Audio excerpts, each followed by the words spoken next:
आज भारतीय संविधान की दशा और दिशा की ओर आपका ध्यान आकृष्ट करते हुए यह कहना मैं चाहता हूँ कि बाबा साहब भीमराव अम्बेडकर जो जमीन से जुड़े हुए व्यक्ति थे, उन्होंने अपने जिंदगी में कुरीतियों से और उस वक्त की जो सामाजिक हालात था, उस परिस्थिति को उन्होंने जो झेला, उससे प्रभावित होकर जब भारत के संविधान प्रारूप समिति के लिए उनका सभापति के रूप में या यूं कहें अध्यक्ष के रूप में जब उनको मनोनीत किया गया,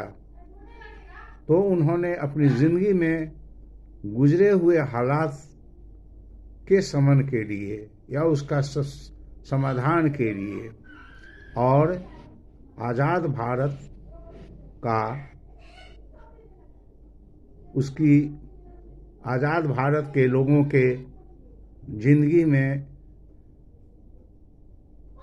वैसी कुरीति और वैसी गैर बराबरी का जो परंपराएं स्थापित थीं, उसका शमन करने के लिए माकूल व्यवस्था संविधान के अंतर्गत उन्होंने दिया और लोकतांत्रिक व्यवस्था को सुचारू रूप से चलाने के लिए उन्होंने 4 स्तंभ का निर्माण किया, जिसमें व्यवस्थापिका, कार्यपालिका और न्यायपालिका और मीडिया का उन्होंने प्रावधान किया। व्यवस्थापिका का काम था कि चाहे वह विधानमंडल हो या लोकसभा हो, राज्यसभा हो, उसके अंदर चर्चा परिचर्चा के द्वारा किसी भी समस्या के समाधान हेतु जनहित में निर्णय लेने के लिए विधायी व्यवस्था का निर्माण करना और उस व्यवस्थापिका के द्वारा जो नियम स्थापित किया जाना था, उसके आधार पर कार्यपालिका को काम करना था। और कार्यपालिका यदि विधायिका के प्रति उत्तरदायी होता है और अनुकूल आचरण नहीं करता है, तो न्यायपालिका का काम था कि उसकी समीक्षा और परीक्षण करना और उसके समाधान के लिए निर्णय देना। और लोकतांत्रिक व्यवस्था के अंतर्गत तीनों जो स्तंभ हैं, उन्होंने कैसा आचरण किया, जनहित में किया या नहीं, उस पर, उस तमाम समस्याओं पर निगाह रखने का काम मीडिया का था। लेकिन मीडिया ने आज की जो परिस्थिति है, उसमें मीडिया की स्थिति भी आप देख रहे हैं। आज हजारों चैनल्स भारत में काम कर रहे हैं, लेकिन जैसे लगता है कि वह उसकी कलम बिक गई हुई है, वह स्वतंत्र नहीं है। कुछ ही मीडिया है ऐसा जो जनहित के लिए या स्वतंत्र समाचार और विश्लेषण करने का काम किया जा रहा है। यूं कहने का मतलब है कि बाबा साहब भीमराव अम्बेडकर ने जिस संविधान की रचना के लिए प्रारूप तैयार किया, उसके अनुकूल हमारा जो व्यवस्था बनी, संविधान की रचना की गई, प्रथम राष्ट्रपति डॉक्टर राजेंद्र प्रसाद के सभापतित्व में किया गया और आज उसके प्रति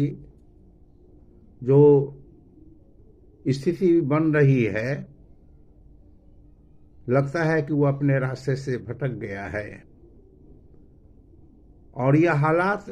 तब से स्थापित ऐसा हुआ 1990 के दशक से,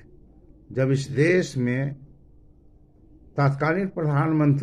तत्कालीन माननीय प्रधानमंत्री पीवी नरसिम्हा राव के द्वारा उदारीकरण की नीति को स्वीकार किया गया, उनकी सरकार ने स्वीकार किया और इस देश में वह लागू हुआ। उसके पूर्व तमाम कामगार यूनियंस, विभिन्न कर्मचारी संगठन, देश के आम आवाम के द्वारा इसके विरुद्ध आवाज उठाई गई, लेकिन उस पर कोई सत्ताधारी वर्ग ने ध्यान नहीं दिया, जिसके कारण आज हम इस मुकाम पर, इस विषम परिस्थिति में पहुंच गए हुए हैं कि आज नीचे से ऊपर तक भ्रष्टाचार का बोलबाला हो गया हुआ है।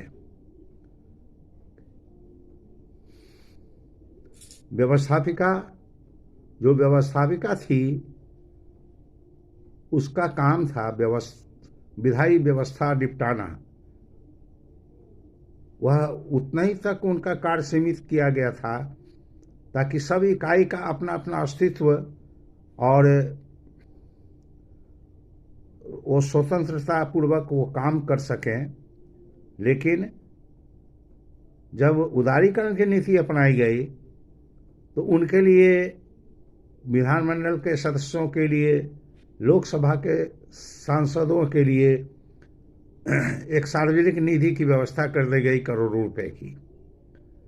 जिससे पूरे देश में अपने अपने क्षेत्रों के विकास के लिए वो काम कर सकेंगे। इस प्रकार ऐसा हमें महसूस हो रहा है कि उनको एक तरह से कार्यपालिका की व्यवस्था से जोड़ दिया गया, जिसके कारण उनकी स्वतंत्रता पर एक तरह से आंच आने लगा है। और इस बीच बिचौलिए खड़े हो गए और उनका खड़ा हुआ और खड़ा किया गया, और वह दलीय व्यवस्था से जुड़े हुए लोगों का एक अलग बिचौलिया का फौज खड़ा हुआ, जिनके रहमो करम पर लोगों की समस्या का समाधान और उन पैसों से जो सार्वजनिक क्षेत्र में विकास के लिए जो व्यवस्थापक को राशि प्रदान की गई, उसका समाधान, खर्च आदि करने का, संपादन करने का वैसे लोगों को दिया गया जो दलीय व्यवस्था से जुड़े हुए थे या जो करीब के लोग होते थे, उनके द्वारा यह सब किया गया, और जिसके कारण एक अलग बिचौलिया संस्कृति देश में खड़ा हुआ, जो आहिस्ते आहिस्ते आज 30 वर्ष हो गए, जिसके कारण नीचे से लेकर और शीर्ष स्तर तक सभी कार्यालय भ्रष्टाचार में आखंड डूब चुका है। किसी भी नागरिक का जनहित में जो काम होना चाहिए, समस्या का समाधान किया जाना चाहिए, वो सब कहीं कुछ नहीं हो रहा है। बिना पैसे का कहीं कोई समाधान नहीं हो रहा है। कार्यालय में जाइए, किसी जरूरतमंद जो कर्मी होते हैं, पदाधिकारी होते हैं, तो पदाधिकारी से सभी लोग मिल नहीं सकते हैं, तो कर्मचारी के पास जाना होता है। कर्मचारी उपलब्ध नहीं होते हैं, इसलिए कि सभी पद संविदा पर बहाली के आधार पर वो तय करवाया जा रहा है। चारों तरफ देखिए, यातायात की समस्या खड़ी है, तो वहाँ होम गार्ड्स के जवानों को डिप्यूट कर दिया गया है, जिनको यातायात की नियमन का या उनको प्रैक्टिकल कोई नॉलेज नहीं होता है, विधि व्यवस्था में उनको संलग्न किया जा रहा है, जिसके कारण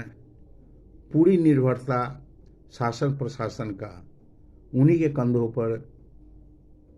डाला गया है निचले स्तर पर, जिसके कारण आज चारों तरफ समस्याएं ही समस्याएं हैं। वो जो बिचौलिया जो बीच में खड़ा है, उनके रहमो करम पर अगर उनकी निगाह हो गई, जो दल से जुड़े हुए अगर उनके अनुकूल उनके मापदंड के आधार पर काम करने योग्य जो व्यक्ति हैं या उनके राजनीतिक आचरण से जुड़ा हुआ काम अगर करने वाले लोग हैं, वैसे लोगों को ही समस्या का समाधान किया जा सकता है पैसे खर्च करके, अन्यथा पैसा भी उड़ा दिया जाता है और समस्या का समाधान भी नहीं हो रहा है। एक अजीब संस्कृति इस देश में स्थापित हो गया हुआ है। सभी राज्य में अलग अलग स्वरूप उसका है। हम ये नहीं कह सकते कि सभी जगह एक समान है, कहीं कम कहीं ज़्यादा, लेकिन बिहार में तो अति मुश्किल स्थिति कायम है। कहीं कहीं कोई आधार नहीं लगता कि हमारे आसपास हम सुरक्षित हैं, हमारे आसपास सब ठीक है, क्योंकि दिन दहाड़े खून खराबा, छिनतई समस्या का समाधान है। हर जगह समाधान के लिए सोचा जाता है, लेकिन कहीं समाधान नहीं, और कहीं क्राइम होता है तो सरेआम क्राइम हो रहा है, उसको कोई देखने वाला नहीं है। अगर आप वहाँ तक पहुँचते हैं जो व्यवस्था बनाई गई है, जिसमें जनता की गाढ़ी कमाई जो टैक्स के रूप में टैक्स पेयर्स जो हैं प्रत्यक्ष या अप्रत्यक्ष रूप से राष्ट्र के कोष के निर्माण में जिनका योगदान होता है, उस पैसे के आधार पर सारी व्यवस्था स्थापित होती है, लेकिन वह जनहित में काम नहीं हो पा रहा है। और एक और भी परिस्थिति उस संवैधानिक व्यवस्था के अंदर है कि व्यवस्थापिका को विधायी व्यवस्था निपटाना था, कार्यपालिका को कार्यपालिका की कार्रवाई करनी थी, देश को संचालित करना था, और निरीक्षण परीक्षण और न्यायादेश देने का काम कोर्ट का था। और वो सब के लिए उन सब की समीक्षा हो, वो विधायिका जो स्थापित किया जाता है, वह जनता की गाढ़ी कमाई के आधार पर जो राजकीय कोष होता है, उस कोष के माध्यम से उसका जो निर्माण कराया जाता है, पंचायत स्तर से लेकर शहरी स्तर तक, जिला परिषद, विधानमंडल और सांसद तक का सबका चुनाव 5 वर्षों पर कराया जाता है, जिसमें भारी राशि वो राजकोष का खर्च होता है। लेकिन वह संस्था किसी व्यवस्था पर नियंत्रण रख पाने में असक्षम साबित हो रहा है। ये बहुत ही देश के लिए दुर्भाग्यपूर्ण है। मैं आशा करता हूं कि इस पर आम आवाम को सचेतन होना चाहिए, उनमें सक्रियता होनी चाहिए। एक और बात मैं कहना चाहूँगा, इस देश में आज विपक्ष कमजोर हो चुका है और बैलेंस तो हर जगह होना चाहिए। हर जगह बैलेंस रहता है तो नियंत्रण रहता है, निगाहें रहती हैं और उसका समाधान भी होता है, उसका मर्यादा निर्धारित किया जा सकता है। लेकिन विपक्ष कमजोर हो जाने के कारण और विषम परिस्थिति इस देश में ये इस देश के राज्यों में बन पड़ा है। हम समझते हैं कि विपक्ष के जो लोग हैं, जो छोटे छोटे टुकड़ों में, अलग अलग कुनबा परस्ती में, अलग अलग समझदारी के अंदर अपना अपना व्यवस्था को, अस्तित्व को बनाए रखने के लिए अलग अलग खेमों में बटे हैं, उन तमाम लोगों को एक साथ हो करके और एक बहुत बड़ा मंच तैयार करना चाहिए। अखिल भारतीय लोकतांत्रिक व्यवस्था